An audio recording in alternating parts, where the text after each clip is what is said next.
Hello there, dear friends, and welcome once again to the Relaxed Fantasy Review. Today, we're going to be discussing creatures again from the Monster Manual and other source books. And we're going to be talking about picks that the DM might want to throw against their low-level parties. These are CR-1/8 creatures that make an interesting challenge for player characters at lower levels. CR-1/8 creatures are typically the cannon fodder. They're not the weakest creatures in the game, but they're the next level up. And a level 1 party usually wouldn't struggle against them. But the ones I'm going to talk about today are actually ones that could pose a challenge to a low-level party. These are strong or very cunning creatures with strange effects. So we're going to get into my top 5 recommendations of CR-1/8 creatures for DMs. Before we start, though, I'd like to let you know that Relaxed Fantasy Review has memberships. For just $1 a month, you can support me here on YouTube by clicking the join button below the video. You get a little badge next to your name in the comments, and my undying gratitude. Thank you so much for watching. Whether you can afford to support or not, just thanks for being here and supporting what I do on YouTube in your own way. So, CR-1/8 creatures. Let's start off right out of the Monster Manual with a very interesting pick, the Giant Crab. Most people don't think of crabs as being much of a threat, but giant crabs actually have quite a bit of tankiness. They have an AC of 15, 13 hit points, which is, quite a lot. That's almost as much as a barbarian at level 1. A speed of 30 feet plus a 30-foot swim speed. They are amphibious, so they can breathe both in air and in water.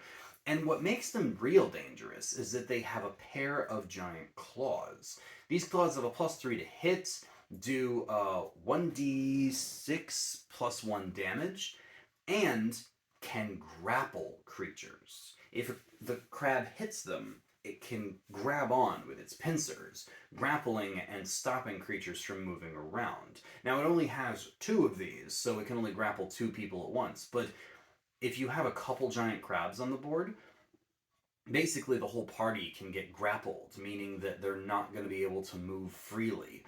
This kind of battlefield control is very powerful when players do it, so if to have a giant crab come in and just grab everybody, that's actually kind of scary. And at low levels, it could mean that the tank isn't able to protect the DPSs, the spellcasters are going to be in trouble, the barbarian's going to be like, oh no. So, giant crabs are just an interesting enemy to throw into a battlefield to restrict the player's movements and make it difficult for them to get around freely. It doesn't mean that they're going to all die, because the crab doesn't do that much damage, but it's going to make things interesting.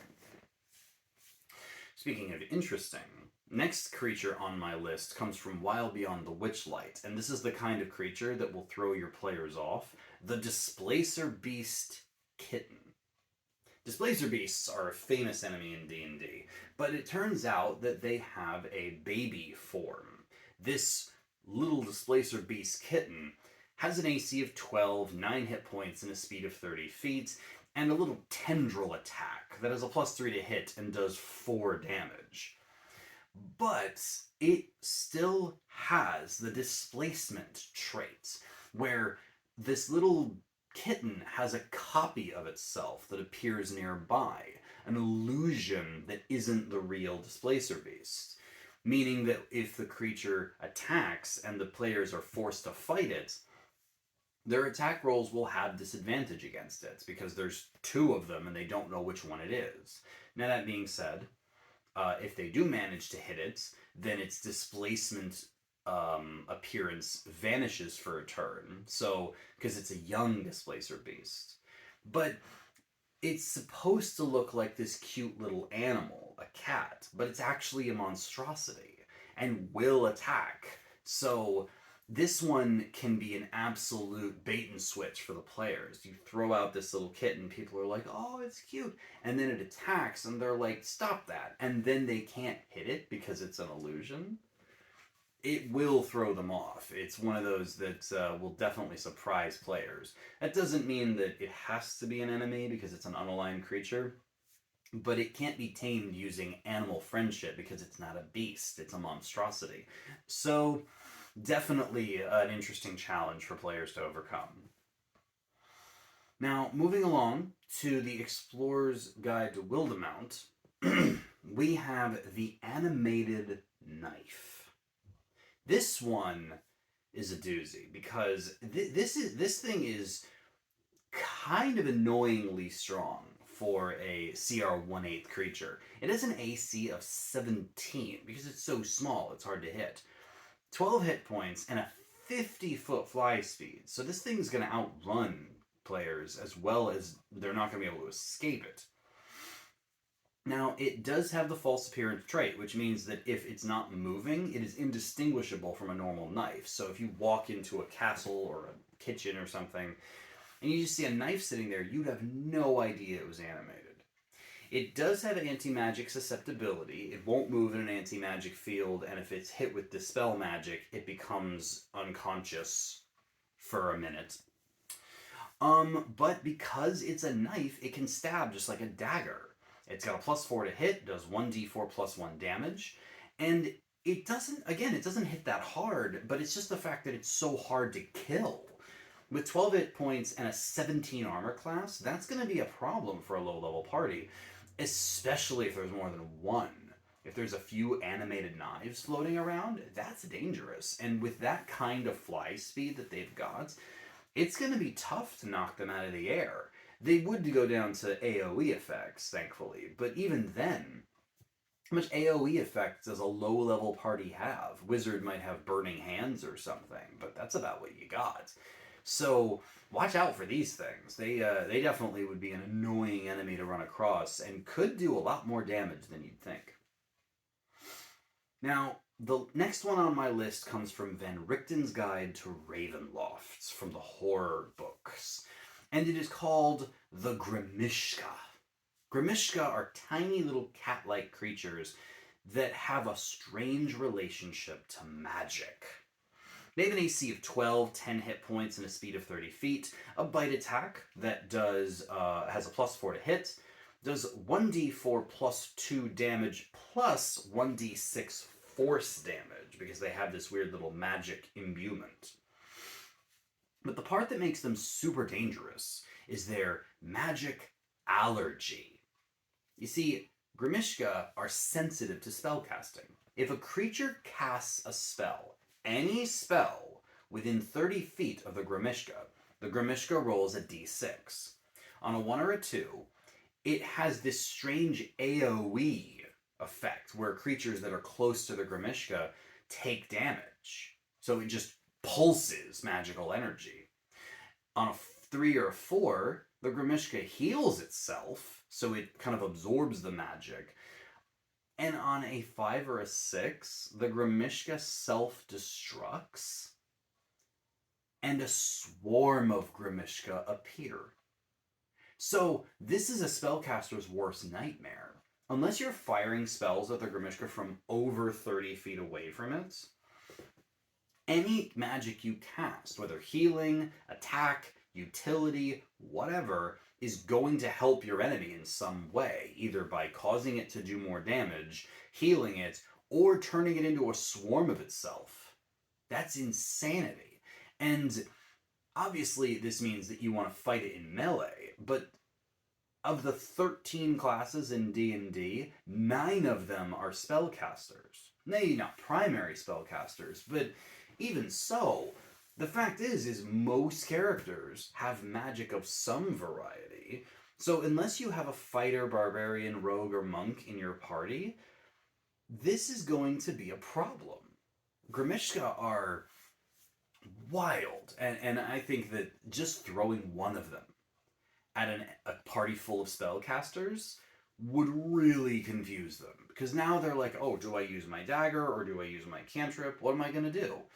It's a real interesting challenge.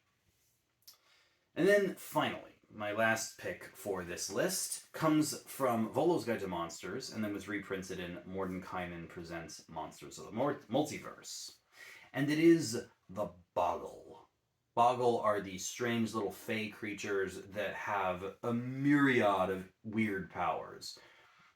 They have an armor class of 14, 18 hit points, as well as a 30-foot speed and a 30-foot climbing speed. They have a regular old pummel hit, just them punching you. It's not particularly powerful. It's got a +1 to hit, does 1d6 -1 damage. But they also have the ability to create battlefield hazards. As an action, they can create an oil puddle, either made of sticky oil or slippery oil. The slippery oil, creatures have to succeed on a dex save if they walk through it, or they fall prone. If it's sticky oil, they succeed on a strength save, or they're restrained. So, yeah, that's a tough one. And because the Boggle can do this as an action, it can just layer the battlefield with this stuff. Both kinds. But what makes it even more interesting is that it can use its bonus action to apply this oil to its own body. If it has the slippery oil, then it has advantage on dexterity saving throws and can slip through spaces intended for tiny creatures. And if it's the sticky oil, it has advantage on strength saves to grab things, and it can climb on walls upside down. Like, it is an interesting effect. And then weirdly, it has this other thing where it has a dimensional rift power. It can create these tiny little portals where it can reach its hand in and manipulate things that are far away, 30 feet, I think. But it can't, like, other creatures can't use these rifts. It's just basically the Boggle's way of spraying its oil or hitting you from a distance with a melee hit. And the fact that it can do this as a bonus action means it could open a dimensional rift with its bonus action and then use its main action to spray oil puddles basically anywhere in a room. So the Boggle has an incredible battlefield control element where it can create these hazards almost anywhere. And that means that creatures are constantly going to be making strength or dex saving throws to either not fall over or not get stuck. And then if they do manage to actually hit the Boggle, like I said, AC's 14, which is pretty middle, but it's got 18 hit points. Plus it's got that climbing speed and can climb up on walls if it's got the sticky stuff on it. It's just an annoying enemy that's going to be tough to kill considering all of the effects it can have. So yeah, Boggles would make a fantastic challenge for any low-level party. Any of these creatures would. And honestly, this is the sort of list that I don't recommend DMs throw at their players all the time.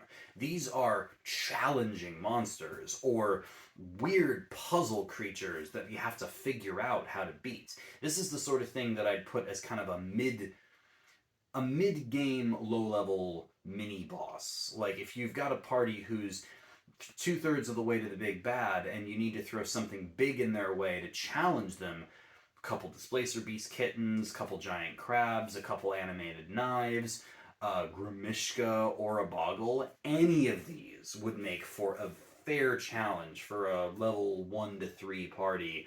Once they get above that, their spellcasting and their power is going to become a little tougher, but any low-level party is going to find this a fun and challenging monster to fight. So DMs, keep lists of these and give them a try in your next game. This has been the Relaxed Fantasy Review. If you enjoyed the video, please like and subscribe down below. Have a look for the join button down there, and keep your eyes peeled for more monster reviews coming down the line soon. Have a good one, my friends.